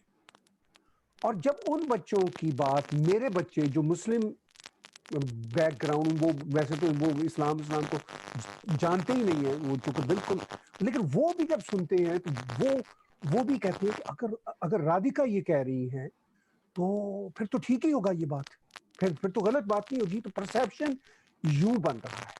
अब वही मैंने जैसे कहा, इसका सोल्यूशन ये तो है ग्राउंड रियलिटी, ये है सोल्यूशन। ये है कि हमारे थिंक टैंक ये बात करेंगे, हमारे बच्चे या कोई और यहाँ पे रहने वाले लोग नहीं सुनते। थिंक टैंक की बात तो बहुत कम लोग सुनते हैं, मीडिया छापेगा, उसका लॉन्ग टर्म इफेक्ट होता है, इमीडिएट नहीं होता। इमीडिएट इफेक्ट जो है नेटफ्लिक्स है, इमीडिएट इफेक्ट जो है यूट्यूब है, इमीडिएट इफेक्ट जो है audible.com है। फॉर इंस्टेंस मैं मिसाल दे रहा हूँ, हमें यहाँ पे थिंक टैंक्स को लगाने की भी जरूरत नहीं है। हम यूट्यूब पे अपना टीवी चैनल क्यों नहीं शुरू करते इंग्लिश में, गोरों को लेके, यहाँ पे जो हमारे अपने बच्चे हैं उनको लेकर, जो 24 घंटे, अच्छा मॉडर्न प्रेजेंटेशन हो। हमारे डायस्पोरा के टीवी जो होते हैं ना, वो इतने होते हैं कि उसको आप 2 मिनट बाद बोर हो जाते हैं, उनका ग्राफिक अच्छा नहीं है, वो नहीं चलेगा। यहाँ का ही स्टाइल चलेगा, फर्स्ट क्लास ग्राफिक हो, फर्स्ट क्लास प्रेजेंटेशन हो, फर्स्ट क्लास फेसेस हो, लैंग्वेज का एक्सेंट जो है वो वैसा ही हो, और उसके साथ साथ हम फैक्ट्स अपने बताएं, क्योंकि हमारे फैक्ट्स कहीं पहुंचते ही नहीं है, हमारे अपने दिलों में रह जाते हैं, हमारी अपनी बैठकों में रह जाते हैं। अच्छा, उसके बाद बहुत इंपॉर्टेंट है, हमें कुछ करने की जरूरत नहीं है। हम आज से तय कर लें कि नेटफ्लिक्स पे सीरीज बनाने हैं, और प्रोफेशनल बेहतरीन प्रेजेंटेशन के साथ। ऑफ कोर्स नेटफ्लिक्स तो लेगा ही नहीं जब तक एक खास तरह की स्टैंडर्ड प्रोडक्शन ना हो, मगर क्या हम नहीं कर सकते? क्या हमारे पास सोर्सेज नहीं है? अगर हम नहीं कर सकते और हमारे पास सोर्सेज नहीं है, रिसोर्सेज इकट्ठे नहीं कर सकते, तो फिर ये हम परसेप्शन की जो जंग है ये हम हार चुके हैं, खत्म है बात। अब हम परसेप्शन की जंग के जमाने में जी रहे हैं। चाहे जो आपने बात शुरू की थी, बीसी हो, बिफोर कोरोना हो, चाहे आज का ड्यूरिंग कोरोना हो, मैं इसमें ये कहूंगा, चाहे आफ्टर कोरोना हो, इस सारे जमानों में अब एक ही जंग चलेगी, वो है परसेप्शन की।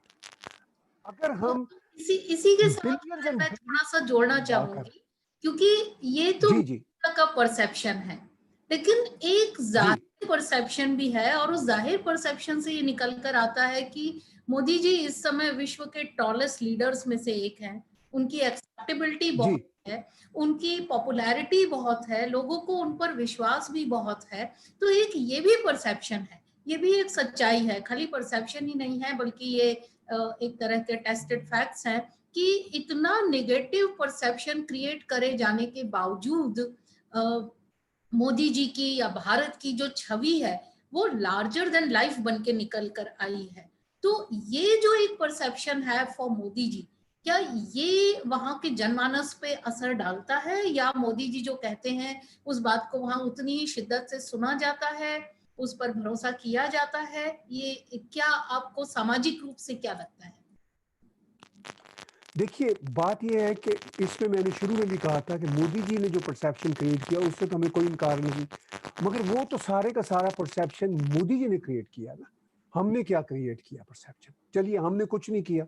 अब असल आपके सवाल की तरफ आता हूँ कि मोदी जी की इतनी ग्रेट एफर्ट्स की वजह से या भारत की जो एक अलायंस की नीड है पूरी दुनिया को, उस अलायंस की नीड की वजह से के बावजूद, बल्कि मैं यूं कहूंगा के बावजूद दुनिया में, यहाँ की दुनिया में हमारा परसेप्शन सामाजिक लेवल पे क्या है, वो यहाँ के मीडिया ने हमारे बिल्कुल खिलाफ किया हुआ है। इसमें कोई दूसरी राय नहीं है।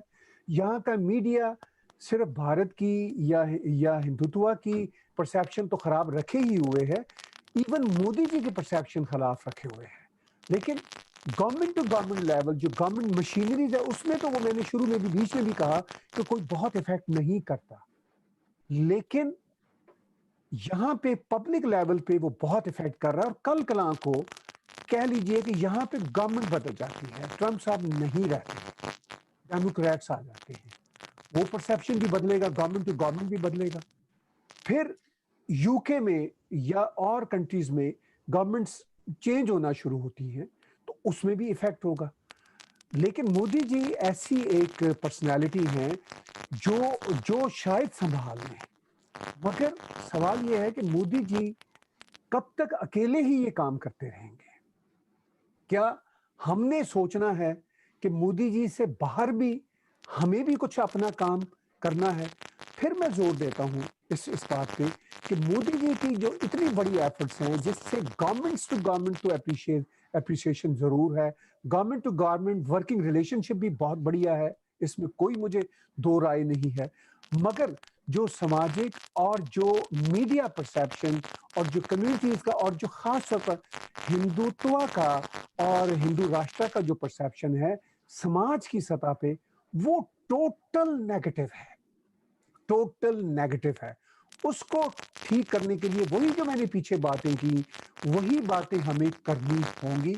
मेरी अपनी राय बड़ी साफ और क्लियर है इन बातों में। इस पूरे कोरोना के कैओस ने हमें एक बात सिखाई है, जब हम लोग लॉकडाउन में रह रहे हैं, कि दरअसल जीवन जीने के लिए बहुत ज्यादा जरूरतें नहीं है, हम मिनिमम चीजों से भी अपनी जिंदगी चला सकते हैं। और भारत हमेशा प्रकृति की तरफ और प्राकृतिक जो कुछ हमारे पास साधन है उनसे अपना जीवन चलाने में समर्थ रहा है। ग्रामीण यहाँ के जो क्षेत्र है बहुत मिनिमम रिक्वायरमेंट पे चलते रहे हैं। क्या इस जीवन पद्धति को, जो भारत की जीवन पद्धति है, प्राकृतिक हो गई या इंडिजिनस हो गई, इसको कितनी एक्सेप्टेंस वेस्ट में मिल सकती है? ये एक क्वेश्चन के रूप में आया है, मैं एक दर्शक के क्वेश्चन को आपको आगे पहुंचा रही हूँ कि भारत की जो पर्यावरण के लिए, एनवायरनमेंट के लिए जो हिंदू दृष्टि है या हिंदू जीवन पद्धति है, जैसे आपने देखा कि सबने नमस्ते को अपनाया, पूरे विश्व ने सोशल डिस्टेंसिंग में, या ऐसे और भी आए हैं हमारे सामने, तो इनको कितनी एक्सेप्टेंस है आपको लगता है वेस्टर्न वर्ल्ड में जो इंडियन वे ऑफ लिविंग है उसको? देखिए, जो इंडियन वे ऑफ लिविंग है उसकी तो अच्छी परसेप्शन है। जैसे हमने नमस्ते का देखा, यूरोप में नमस्ते का हुआ एक रिकग्निशन कि ये कितना इम्पोर्टेंट है। अमेरिका में कोई बहुत ज़्यादा नहीं हुआ। हमने भारत में तो ये सीखा कि कितने कम रिसोर्सेज में भी ज़िंदगी गुजारी जा सकती है, इसलिए कि हम तो ये सीख रहे हैं जब से हम पैदा हुए हैं, हम तो कंटेंट लोग हैं, हम तो। लेकिन यहाँ अमेरिका में, कनाडा में तो ये जब से कोविड का आया, इमरजेंसी नाफज हुई तो ज़्यादा पैसों की बात हुई, गवर्नमेंट ने ज़्यादा पैसे लोगों को खुद ही देने शुरू कर दिए, हालांकि पैसों की इतनी ज़रूरत नहीं थी। मगर हमने उल्टा देखा यहाँ पे कि मतलब गवर्नमेंट्स ने कहा कि अच्छा आप आपके हर घर में हम इतने पैसे आपके बैंक अकाउंट्स में डाल देंगे, आप फिक्र ना करें, चिंता ना करें। तो वो हमारी अब इकोनॉमीज का अमेरिका और कनाडा का इसके बाद क्या हाल होता है, इस पे तो बाद में हमें पता चलेगा, ये जो हम इतने नोट छाप रहे हैं। लेकिन भारत में तो अच्छा रियलिस्टिक हुआ। जो भारत में कंटेंट एक हमारा अपना इनबिल्ट बिहेवियर है, उससे तो हमारे लिए बहुत आसानी हुई भारत में भारतीयों को रहते हुए इस सारे में। यहाँ पे अमेरिका और कनाडा में कोई इसकी एप्रिसिएशन डायस्पोरा के लेवल पे तो हुई होगी, मगर मैस लेवल पे नहीं हुई। कहीं मुझे, जैसा मैंने शुरू में भी कहा, मीडिया में नजर नहीं आ रही। यूरोप में हुई, ये मैंने शुरू में भी कहा था, यूरोप में हुई। चूंकि यूरोप करीब भी है, यूरोप जरा ज्यादा जुड़ा हुआ भी है, तो वही बात कि क्या ये चीजें आज के समय में लोग खुद से समझ लेते हैं या समझानी पड़ती हैं। खुद से समझने वाला काम मुझे तो बहुत कम नजर आता है, समझाना ही पड़ता है। ये लेफ्ट ने जो हमारे खिलाफ प्रोपेगेंडा किया हुआ है, वो बार बार करने से ही हुआ है। बाकी ये कि इंडियन वे ऑफ लाइफ को कितना अप्रिशिएट किया जाता है। इंडियन वे ऑफ लाइफ की, जैसे हमारे हर्बल मेडिसिन हैं, या जैसे योगा है, या हमारी करीज का, स्पाइसेस का, या हमारे डांसेस का जो है, ये तो पहले से ही है। ये तो मगर इसको अनफॉर्चुनेटली मोदी जी जो इसके प्रचारक हैं इन सब चीज़ों के, नेचुरल वे ऑफ लाइफ के, उसके साथ नहीं जोड़ते। ये भारत के अपने ही साथ जोड़ते हैं कि ये तो वो है। वो यही कहेंगे कि योगा, अब तो यहाँ तक कहते हैं क्रिश्चियन योगा, ये भी एलिवेशन शुरू हो गई। मुस्लिम योगा की टर्म आना शुरू हो गई, यानी अपने आप को एलिनेट करना। योगा, जहां से योगा निकला, जो हिंदुत्व का पार्ट एंड पार्सल है योगा, उससे भी योगा को निकालने की एक कोशिश शुरू हो गई।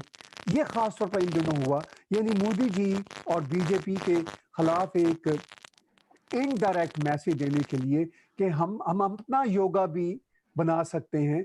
हम योगा को आपके साथ नहीं जोड़ना चाहते, हम उसको मुस्लिम योगा भी कर सकते हैं, हम उसको क्रिश्चियन योगा भी कर सकते हैं। शायद आपने ये टर्मिनोलॉजी भारत में सुनी हो, मगर यहाँ पर ये अब चल रही है और ज्यादा चलना शुरू हो गई है। बिल्कुल बिल्कुल। दो क्विक क्वेश्चंस हैं। एक हमारे दर्शक हैं करुणा शंकर ओझा जी, और दूसरे गणेश पाटिल जी के, जो दोनों के प्रश्न लगभग समान हैं। प्रश्न ये है कि क्या हम एक जायंट मीडिया हाउस जैसे सीएनबीसी है, इस तरह का, क्या हम ग्लोबल इंडियन मीडिया जायंट ऐसा कुछ खड़ा कर सकें इन नैरेटिव्स को काउंटर करने के लिए? और जो दूसरे हमारे इस समय प्रतिभागी हैं करुणा शंकर ओझा जी, उनका कहना है कि आप सोचते हैं कि कुछ 25-30 पत्रकार ऐसे हैं जो एंटी इंडिया नैरेटिव बना रहे हैं, तो उसके सामने क्या हम 40-50 लोगों का एक समूह बनाकर उसको काउंटर करें तो वो एक अच्छी स्ट्रैटेजी रहेगी क्या? तो ये दो प्रश्नों का उत्तर आपसे। देखिए, ये बिल्कुल पॉसिबल है और ये तुरंत होना चाहिए। जहां ये बात है कि 20-25 के मुकाबले में हम 40-50 ला सकते हैं, हम 100-200 भी ला सकते हैं, मगर हमारे पास कोई प्लेटफॉर्म तो हो, कोई मीडिया तो हो। अब आज के ज़माने में निर्जा बहन जी, इतना इजी हो गया है बनाना। आज से कोई 10-15-20 साल पहले एक इंटरनेशनल लेवल का मीडिया आउटलेट बनाना बहुत एक्सपेंसिव होता था। आज के समय में अगर वो, तब मैं ऐसे ही कहता हूँ, अगर उस पर $100 मिलियन लगते थे, तब वो शायद $10 मिलियन का काम होगा और वो उससे ज्यादा इफेक्टिव होगा। बिल्कुल ये पॉसिबल है। हमें रिसोर्सेज पूल करने चाहिए, सबको पूल करने चाहिए। सबसे पहले मैं आगे आऊंगा, जो भी मैं उसमें $2-4-20 डाल सकूंगा, सबसे पहले मैं उसमें डालूंगा। हम सबको पूल करना चाहिए और इस प्लेटफॉर्म की जो है तो फाउंडेशन रखनी चाहिए। अब हमें बातें करने का समय खत्म हो गया है, अब हमें एक्शन लेने की तरफ आना है। तो ये बिल्कुल पॉसिबल है। और जब प्लेटफॉर्म होगा 10-20 तो क्या, हम 50-100-200 पत्रकार लाएंगे और फिर ये काफिला ऐसा है कि जब ये बन गया तो फिर ये बढ़ता चला जाएगा। नहीं, आपने ये जो आखिर में कहा, ये वाकई पूरे षड्यंत्र को तोड़ने का ये एक बहुत बड़ा जरिया हो सकता है, क्योंकि षड्यंत्रकारी दो एक नैरेटिव ही लेते हैं, उनके पास ज्यादा मुद्दे नहीं होते हैं, जी लेकिन उन 2-3 मुद्दों को ही वो कितनी तरह से प्रेजेंट करते हैं और कितने दिनों तक और किस तरह से प्रेजेंट करते हैं, ये बहुत हमारे लिए देखने वाली एक बात है। ये एक एक प्रश्न और आया है अभी कि जिस तरह से यूएसएसआर के विघटन से पहले हम देखते थे बहुत बड़ा लेफ्टिस्ट का एक जमावड़ा पूरे विश्व में एक तरह से फैला हुआ था, ये यूएस में कैसे इतने लेफ्टिस्ट हैं? ये लेफ्टिस्ट है या एंटी राइटिस्ट है या कि एंटी ट्रम्प है? इनको मैं इस प्रश्न को थोड़ा घुमा के आपसे पूछ रही हूँ। देखिए, विपिन अमेरिका पांडे में जी है, और डॉक्टर वेस्ट विपिन में पांडे, उनका प्रश्न है, मगर थोड़ा मैंने ऐड जी कर दिया है उसमें अपनी तरफ से, और इनको जी जी ठीक है, थैंक यू डॉक्टर विपिन भाई। बहुत इंपॉर्टेंट क्वेश्चन है, बहुत इंपॉर्टेंट क्वेश्चन है। देखिए, लेफ्ट में, सॉरी वेस्ट में जो लेफ्ट का एक एलिमेंट है वो वाइट गिल्ट के साथ जुड़ा हुआ है, जो कॉलोनाइजिंग की वेस्ट में अनटिल सेकेंड वर्ल्ड वॉर मैं कहूँगा, और उसके बाद अब तक कहीं कहीं इनडायरेक्ट होती है उनकी कॉलोनाइजेशन की कोई ऐसी स्टूपिड सी अब एफर्ट, जैसे हमने इराक वॉर में देखा या जैसे अफगानिस्तान में देखा, जिसमें वेस्ट अपना पैसा भी ज़ाया करता है, अपने लोग भी मरवाता है और अपने ऊपर ब्लेम भी लेता है और इसके हाथ भी कुछ नहीं आता।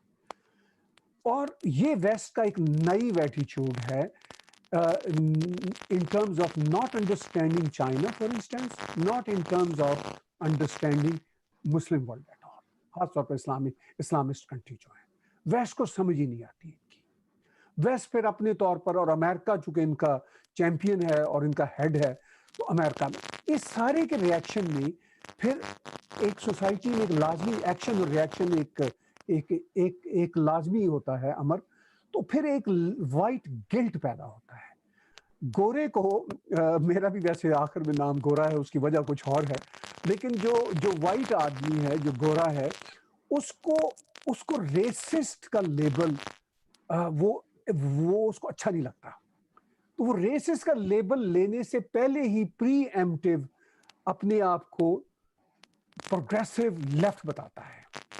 वो कहता है कि मैं तो बहुत मल्टीकल्चरल हूँ और मैं सबको गले लगाऊंगा। अच्छा, ये अलग बात है कि यहाँ के जो लेफ्ट की पॉलिटिकल पार्टीज हैं, लेफ्ट के जो लोग हैं, जो इंटेलिजेंसिया है, मेरा उनसे बहुत वास्ता रहता है, राइट से भी रहता है, तो वो जो लेफ्ट के लोग हैं, वो जो गोरे वोरे यहाँ के जो लेफ्ट के जो मल्टीकल्चरलिस्ट हैं, वो हो नहीं पाते अंदर से, दिल से वो वही अपने ही वाइट कल्चर के रहते हैं, लेकिन उनको प्रिटेंशन का बहुत शौक है, वो अपनी उसी प्रिटेंशन में मारे जाते हैं। प्रिटेंशन का ये खतरा होता है कि प्रिटेंट जब आप कर रहे होते हैं तो आप किसी चीज को असल से भी ज्यादा करते हैं। यानी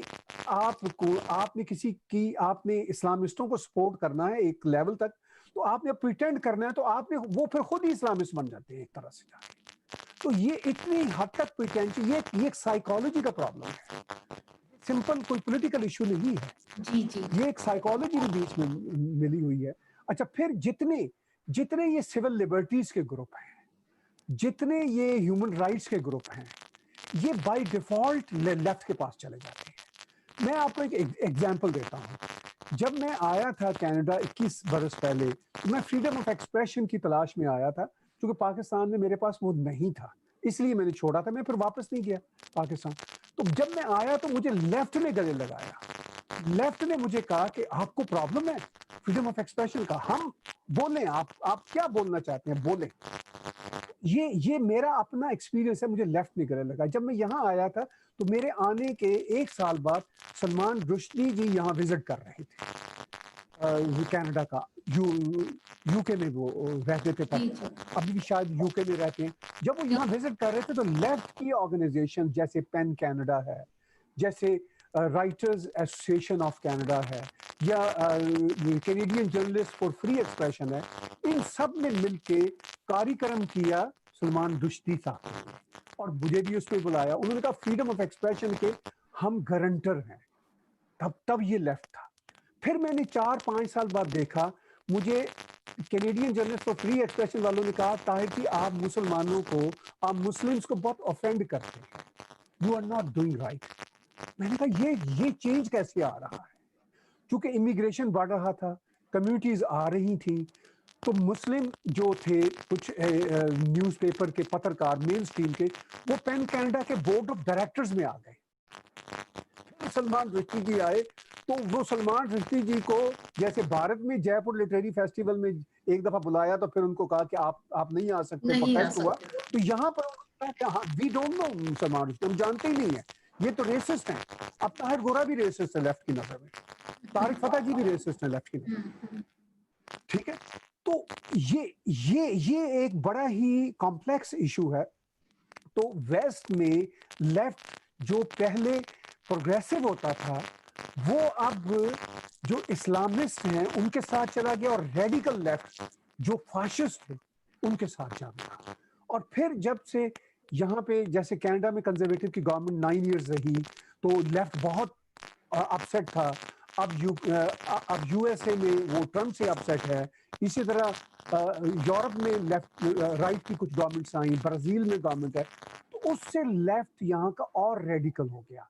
तो अब जी, मतलब वो जो लेफ्ट जिसने पहले मुझे सलमान रुश्दी को गले लगाया था, अब उसी लेफ्ट की पॉलिटिकल पार्टीज के जो करता धरता है, वो बुर्के वाली औरतें हैं जो कनाडा और अमेरिका में रहती हैं।